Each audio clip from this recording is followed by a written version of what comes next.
on, we're gonna be late. What's the time? Thomas, get moving. Young Thomas loved following railway. He'd be out all the time, hoping to catch a new train on his camera. 11:45's coming through soon.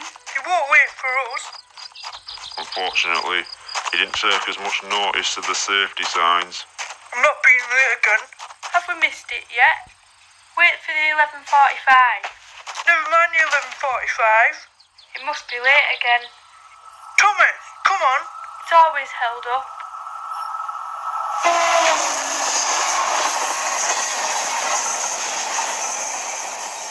The new TV series they'd announced, and for his last scene, he had to pull into Wellsworth Station and whistle to the kids on the platform.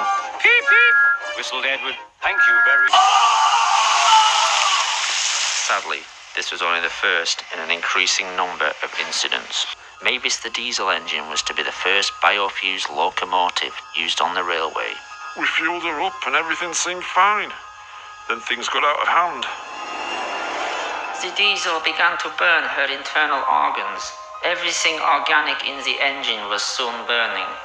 Have you ever heard a locomotive scream in pain? We tried rinsing out the fuel tank with water, but by then it was too late.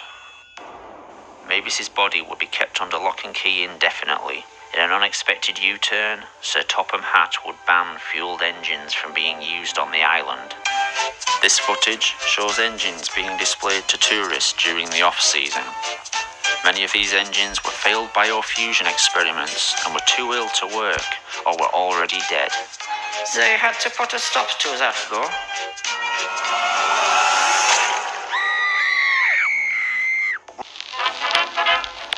His father, Wilhelm, would go one step further.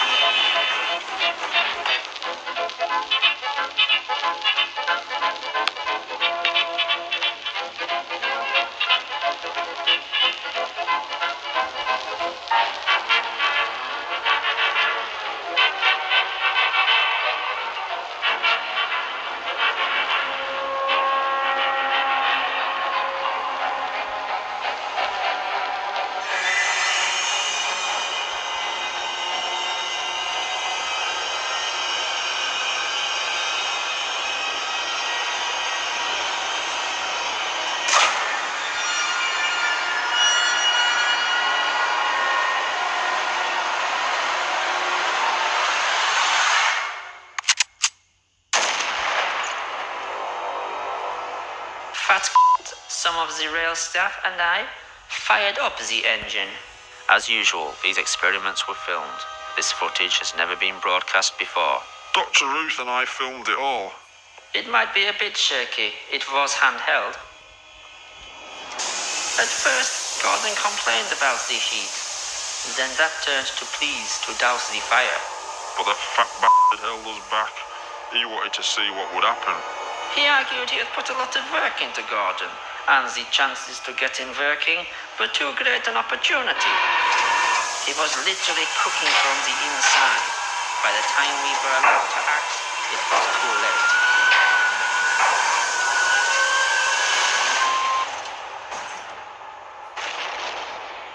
Then it all went wrong.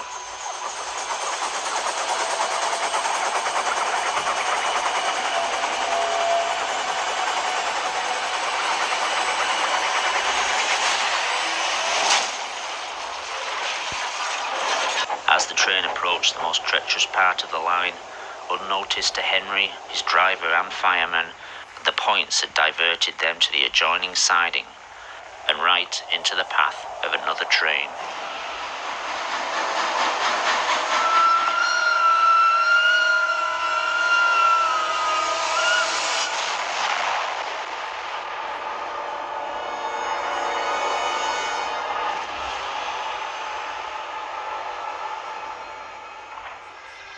Henry's driver and fireman had jumped clear before the crash.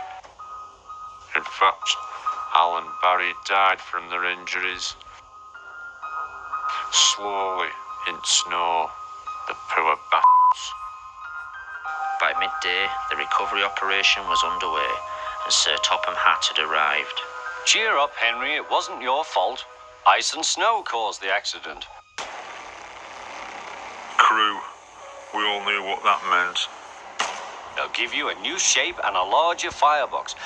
Crewe was, at the time, one of only 2 scrap metal yards in the UK capable of handling and recycling organic material as well as engine parts. You'll feel a different engine and won't need special coal anymore. With those few words, he'd sentence Henry to death. Won't that be nice? Yes, sir, said Henry doubtfully. Everyone knew he wouldn't see him again, and everything was sewn up nice and neat for that fat